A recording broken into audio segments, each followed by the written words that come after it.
1959 সালে রাশিয়ার এক দুর্গম বরফে ঢাকা পাহাড়ে 9 জন মাউন্টেনিয়ারের অভিজ্ঞ দল হাইকিংয়ে গিয়েছিলেন, কিন্তু তারা কেউই আর ফিরে আসতে পারেননি। কিছু সপ্তাহ পর যখন তাদের এক রেস্কিউ দল খুঁজতে যায়, তখন তারা দেখতে পায় বরফে চাপা পড়ে আছে তাদের তাঁবু। সেই তাঁবু ভেতর থেকে কাটা, এবং অবিশ্বাস্য বিষয় হলো ভেতর থেকে সমস্ত জিনিসপত্র রয়েছে, কিন্তু শুধুমাত্র সেই মাউন্টেনিয়াররা নেই। পরবর্তীকালে তাদের মৃতদেহ উদ্ধার করার পর তাদের অটোপসি রিপোর্ট যে আসে, সেই অটোপসি রিপোর্ট সবাইকে চমকে দেয়। সেই অটোপসি রিপোর্টের কারণেই জন্ম হয় এক নতুন রহস্যের। সেই রহস্য নিয়েই আজকে আমরা আলোচনা করব। চলুন তাহলে বেশি দেরি না করে দ্রুত শুরু করা যাক আজকের ভিডিও।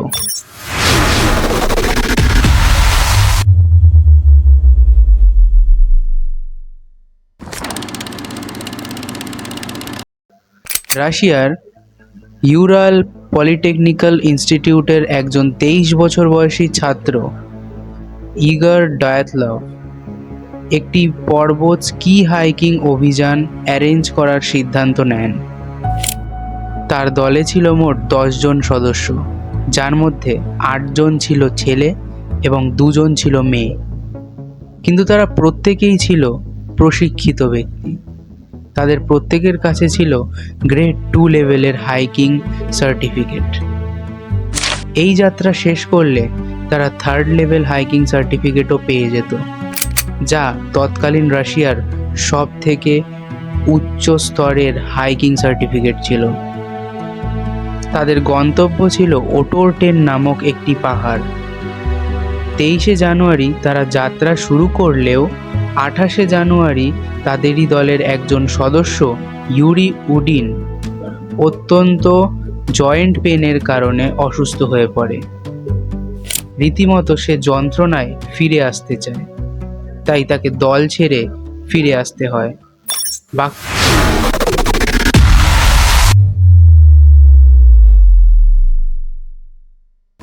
বাকি 9 জন সদস্য তাকে ছেড়েই সামনে এগিয়ে যায়, যেটা পরবর্তীকালে তাদের সব থেকে বড় ভুলে পরিণত হবে। সেই দিনের অসুস্থতা আসলে ইউরির জন্য ছিল আশীর্বাদের মতো, কারণ বাকি 9 জন সদস্য যারা তাকে ছেড়ে রেখে ওপরে গিয়েছিল, তারা কেউ আর ফিরে আসেনি। ইউরিকে বিদায় দিয়ে অন্যান্য 9টি সদস্য মহা আনন্দে যাত্রা শুরু করতে থাকেন। তারা সারা রাস্তা উল্লাস করতে করতে 31শে জানুয়ারি একটি পাহাড়ি অঞ্চলে গিয়ে উপস্থিত হয়। এই সকল তথ্য অবশ্য তাদের লেখা ডায়েরি এবং তাদের ক্যামেরা থেকে জানা যায়।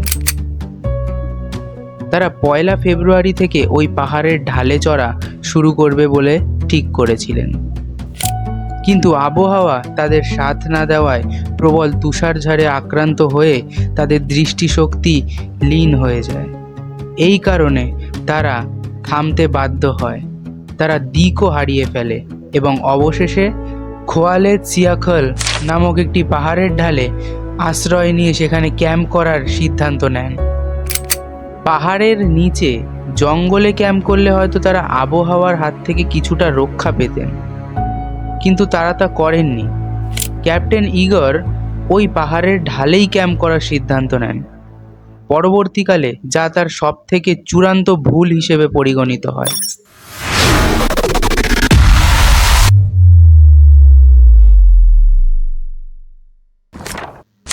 কথা ছিল তারা 12ই ফেব্রুয়ারি ফিরে এসে স্পোর্টস ক্লাবে একটা টেলিগ্রাম পাঠাবেন, কিন্তু 20শে ফেব্রুয়ারি পেরিয়ে গেলেও তাদের কোনো খবর আসে না। এই কারণে একটি রেস্কিউ অভিযান চালানো হয় তাদের খোঁজ খবর নেওয়ার উদ্দেশ্যে। অবশেষে 26শে ফেব্রুয়ারি সেই রেস্কিউ টিম খোলাত সিয়াখল পর্বতের ঢালে তাদের তাঁবু খুঁজে পায়, কিন্তু সেই তাঁবুর কাছে গিয়ে রেস্কিউ টিমের প্রত্যেকটি সদস্যের রক্ত হিম হয়ে যায়। তাঁবুটি ছিল অর্ধেক বরফে ঢাকা। তাঁবুর ভেতরে তাদের সমস্ত জিনিসপত্র রাখা ছিল, গরম জামা কাপড়, খাবার দাবার, টাকা পয়সা, এমনকি জুতো মোজাও। কিন্তু অবাক করা বিষয় হলো তারা কেউই ভেতরে ছিল না। এবং আরও বিস্ময়কর বিষয়, ওই যে তাঁবু ছিল সেটাকে ভেতর থেকে কোনো ধারালো অস্ত্র দিয়ে কাটা হয়েছিল, যেটা খুবই অস্বাভাবিক ছিল। এর মানে হলো মাঝরাতে এমন কোনো ভয়ানক ঘটনা ঘটেছিল যেই কারণে তারা তাঁবুর সামনের দরজা থেকে জিনিসপত্র সমেত বাইরে বেরোতে না পেরে তাঁবুটি ভেতর থেকে কোনো ধারালো অস্ত্র দিয়ে কেটেই বাইরে বেরিয়ে গিয়েছিল এবং সবাই একসাথে পালিয়ে গিয়েছিল।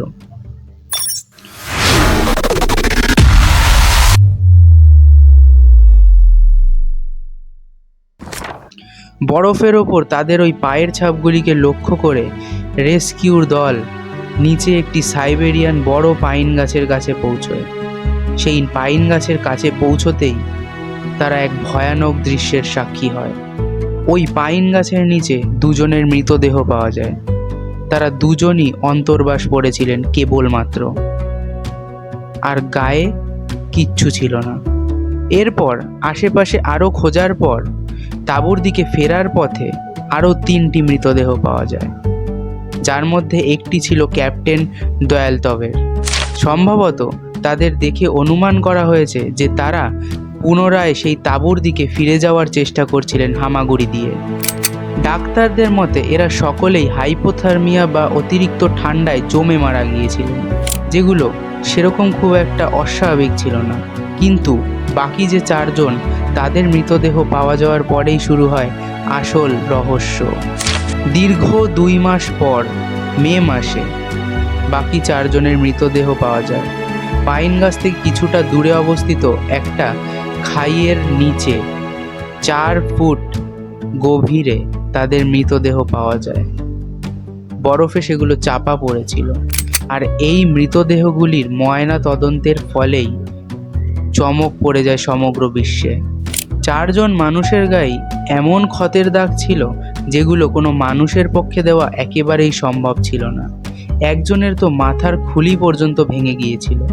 2 জনের বুকের হাড় তো এমনভাবে ভেঙে গুঁড়ো গুঁড়ো হয়ে গিয়েছিল যেন মনে হয়েছিল কোনো গাড়িতে এসে তাদের বুকে আঘাত করেছে। কিন্তু ওই বরফের ঢালে গাড়ি চলা একেবারেই অসম্ভব ছিল।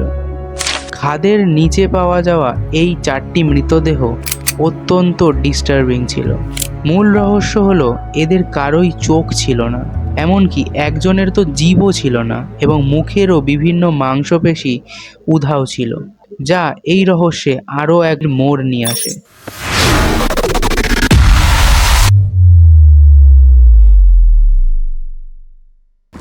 প্রাথমিকভাবে মনে করা হয়েছিল আশেপাশের মাইনা উপজাতিরা তাদের আক্রমণ করেছিল, কিন্তু এক্ষেত্রে তাদের কোনো রকম পায়ের ছাপ কেন পাওয়া যাবে না? আদতে তো সেখানে 9 জনের পায়ের ছাপ ছাড়া অন্য কারো পায়ের ছাপ পাওয়া যায়নি। তাহলে আসলে হয়েছিলটা কি? তবে কি কোনো বন্য প্রাণী? একদমই না। মানুষের মনে এই রকম বিভিন্ন ধরনের কৌতূহল এরপরে সৃষ্টি হতে থাকে। তারা বিভিন্ন রকমের তত্ত্ব সৃষ্টি করে।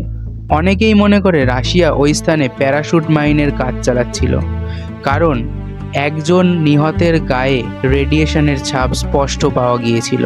এমনকি আশেপাশের অনেকে দাবি করে যে সেই ঘটনার দিন রাতে আকাশে অরেঞ্জ কালারের একটি আলো দেখতে পাওয়া যায়, যেটি ইউএফওর দিকে আঙুল তুলে দেয়। আরেকটি প্রচলিত থিওরিতে বলা হয় পাহাড়ের উপর থেকে প্রবল বেগে বাতাস যাওয়ার সময় এক লো ফ্রিকোয়েন্সি সাউন্ডের সৃষ্টি হয়, যেই সাউন্ডের কারণে মানুষের প্যানিক অ্যাটাক হতে পারে। আর এই প্যানিক অ্যাটাকের কারণেই তারা হয়তো উন্মাদ হয়ে ভয় পেয়ে কোনো রকম জিনিসপত্র না নিয়ে উন্মাদের মতো পালিয়ে গিয়েছিল। অবশেষে অনেক প্রয়াসের পর 1959 সালে সোভিয়েত সরকার এই তদন্ত বন্ধ করে দেয়। এটিকে একটি অতি প্রাকৃতিক শক্তির কারণে মৃত্যু বলে আর্কাইভে সংরক্ষণ করে রাখে সমস্ত ফাইল।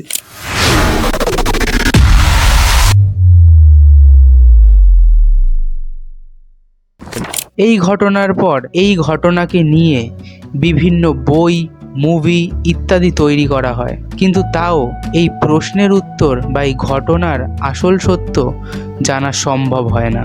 অবশেষে রাশিয়ান সরকার 2019 সালে এই বিষয়ে পুনরায় তদন্ত শুরু করার দায়িত্ব গ্রহণ করেন এবং 2021 সালে সুইজারল্যান্ডের একদল বিজ্ঞানী এই তদন্তে তাদের একটি মূল্যবান নথি প্রকাশ করেন।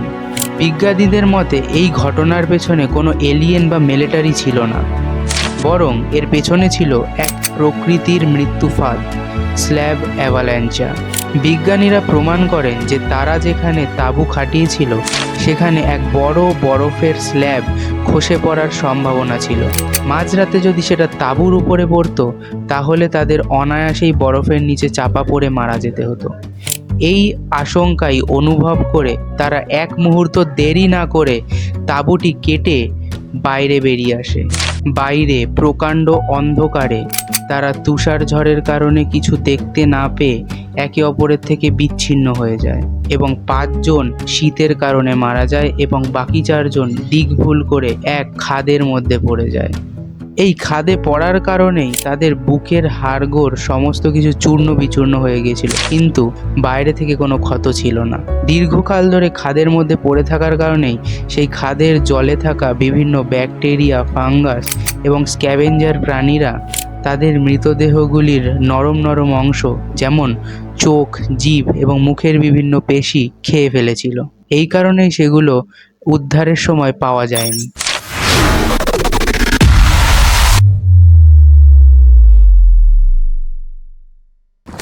এই ঘটনা আমাদের বারবার মনে করিয়ে দেয় যে মানুষ যতই অভিজ্ঞ এবং যতই বলবান হোক না কেন, প্রকৃতির শক্তির কাছে মানুষ কতটা অসহায়। এই রহস্য বিজ্ঞানের ভাষায় হয়তো সমাধান হয়ে গিয়েছে, কিন্তু 1959 সালের সেই রাতে ওই 9 জন পর্বতারোহীর সাথে যে ভয়ঙ্কর ঘটনা ঘটেছিল, তাদের মানসিক অবস্থা যে কেমন ছিল সেই বিবরণ আর কেউ কোনোদিনও পাবে না। ওপরের এই থিওরিগুলোর মধ্যে সবথেকে বেশি পছন্দ আপনাদের কোনটা মনে হয়েছে এবং কোনটা সবথেকে বেশি গ্রহণযোগ্য আমাকে অবশ্যই কমেন্টে জানাবেন। আর এরকমই আরও ভিডিও দেখতে হলে আমাদের চ্যানেলকে অবশ্যই সাবস্ক্রাইব করে দেবেন।